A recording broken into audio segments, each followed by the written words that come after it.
솔로몬 왕이 7년 동안 여호와를 위하여 성전을 건축하였습니다. 그런데 오늘 본문의 말씀을 보게 되면 그 건축이 얼마나 아름답고 좋은 곳으로 만들었는지를 알 수 있게 됩니다. 성전 안의 모든 것을 다 금으로 입혔다라고 말씀하고 있습니다. 솔로몬은 전심을 다하여 여호와를 위하여 성전을 건축하였습니다. 그렇다면 생각하여야 할 것이 무엇인가 하면 이 성전에 대해서 여호와 하나님은 어떤 생각을 갖고 있는가? 우리가 하나님을 섬길 때나 예배를 드릴 때에 나의 일방적인 생각으로 하나님 앞에 나오면 안 된다라는 겁니다. 하나님은 무엇을 원하시고 무엇을 바라는가를 생각하시고 나오셔야 됩니다. 솔로몬이 성전 건축을 시작하였는데 여호와 하나님께서 솔로몬에게 말씀하십니다. 11절의 말씀을 보게 되면 여호와의 말씀이 솔로몬에게 임하여 이르시되, 더 중요한 얘기지요. 네가 지금 이 성전을 건축하니 네가 만일 내 법도를 따르며 내 율례를 행하며 내 모든 계명을 지켜 그대로 행하면 내가 내 아버지 다윗에게 한 말을 내게 확실히 이룰 것이요.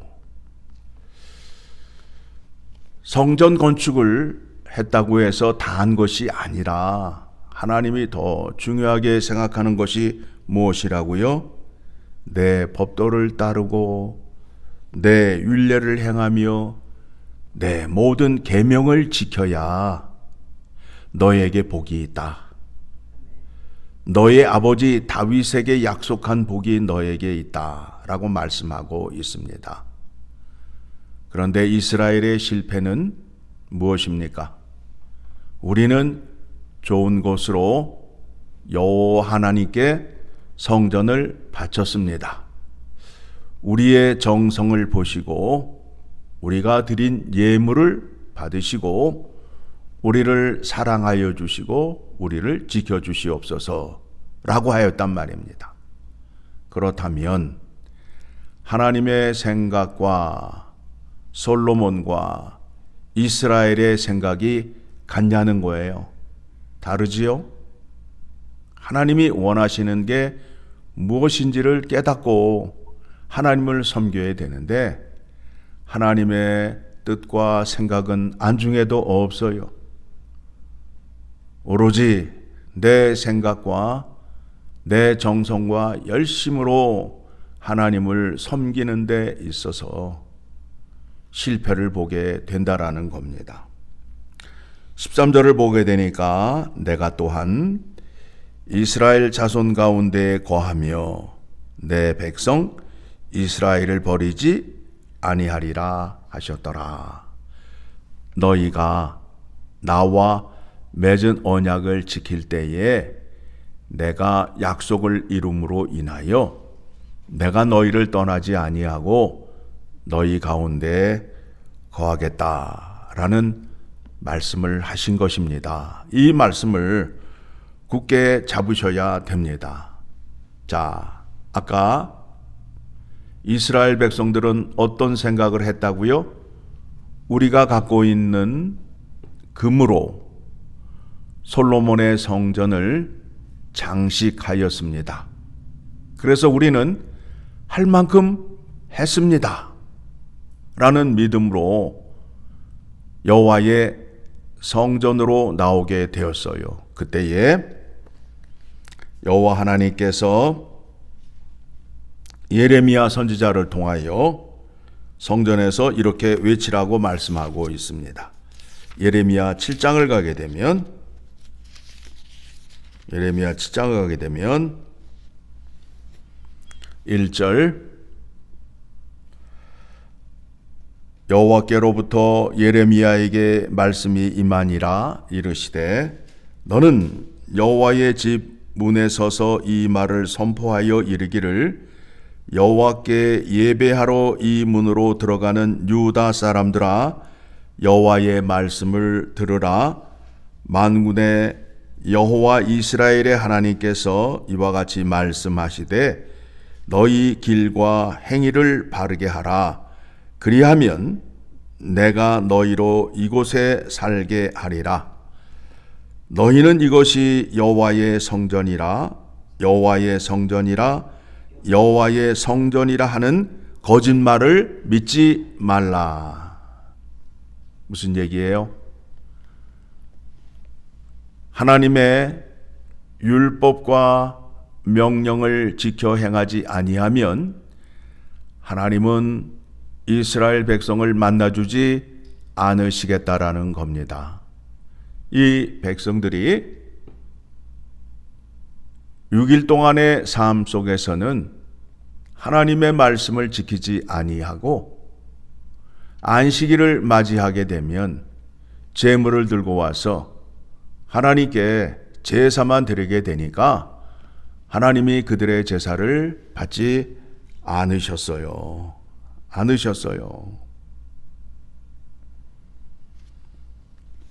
그래서 여호와 하나님께서 예레미야 선지자에게 이렇게 말씀합니다. 16절 같이 읽습니다. 그런즉 너는 이 백성을 위하여 기도하지 말라. 그들을 위하여 부르짖어 구하지 말라. 내게 간구하지 말라.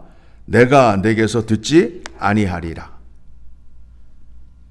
하나님은 어떤 사람을 좋아하느냐 하면 금을 바치는 사람보다 하나님의 말씀을 듣고 행하는 자를 좋아하신다라는 겁니다. 21절 봅니다. 만군의 여호와 이스라엘의 하나님께서 이와 같이 말씀하시되 너희 희생 제물과 번제물의 고기를 아울러 먹으라. 사실은 내가 너희 조상들을 애굽 땅에서 인도하여 낸 날에 번제와 희생에 대하여 말하지 아니하며 명령하지 아니하고 오직 내가 이것을 그들에게 명령하여 이르기를 너희는 내 목소리를 들으라. 그리하면 나는 너희 하나님이 되겠고 너희는 내 백성이 되리라. 너희는 내가 명령한 모든 길로 걸어가라. 그리하면 복을 받으리라 하였으나. 자, 무슨 말씀이에요? 이스라엘 백성들이 애굽에서 나와서 그들이 40년 동안 어디에서 생활했지요? 광야에서 생활했지요. 자, 생각해 보시기 바랍니다. 이스라엘 백성들이 광야에서 번제와 희생 제물을 드렸다 안 드렸다? 드리지 않았습니다. 드리지 않았는데 하나님께서 그 백성을 사랑하고 보호하시고 인도하셔서 가나안 땅에 들어가게 했잖아요. 그러니 하나님이 이스라엘 백성들에게 원하는 것이 무엇이라고요? 희생과 번제물의 제사를 명령하지 아니하시고 내가 너희에게 명령한 너희가 나와 언약을 맺은 그 율법의 말씀을 잘 지켜 행하라는 말씀이 되는 겁니다. 그래서 24절 그들이 순종하지 아니하며 귀를 기울이지도 아니하고 자신들의 악한 마음의 깨와 완악한 대로 행하여 그 등을 내게로 돌리고 그 얼굴을 향하지 아니하였으며 하나님을 바라보지 아니하고 하나님을 섬기지 아니하고 그 백성들이 어떻게 하였다고요? 불순종을 하였어요. 그래서 25절 너희 조상들이 애굽 땅에서 나온 날부터 오늘까지 내가 내 종 선지자들을 너희에게 보내되 끊임없이 보내었으나 너희가 나에게 순종하지 아니하며 귀를 기울이지 아니하고 목을 굳게 하여 너희 조상들보다 악을 더 행하였느니라. 오늘날은 어떨까요? 실패한 이스라엘을 회복시키기 위하여 이방인들을 구원하기 위하여 새 언약을 약속하셨습니다. 새 언약의 특징이 무엇이냐 하면 하나님의 율법과 명령을 돌판에 새겨주는 것이 아니라 구원받은 자의 마음에 새겨줌으로 인하여 그 말씀을 지킬 수밖에 없는 은혜와 능력과 약속을 하신 겁니다. 자, 그렇다면 이제 생각하셔야 됩니다. 새 언약의 은혜를 입은 사람이라면 하나님의 명령과 율법을 지킬 수밖에 없다가 되는 겁니다. 그렇죠? 실패한 이스라엘과 이방인들을 구원하기 위하여 새 언약을 주셨는데 예수 그리스도의 피로 죄 사함을 받게 하고 새 영, 성령 하나님을 그들의 마음속에 두어 하나님의 율법을 지키게 하기 위하여 예수 그리스도를 이 땅에 보내주셨다.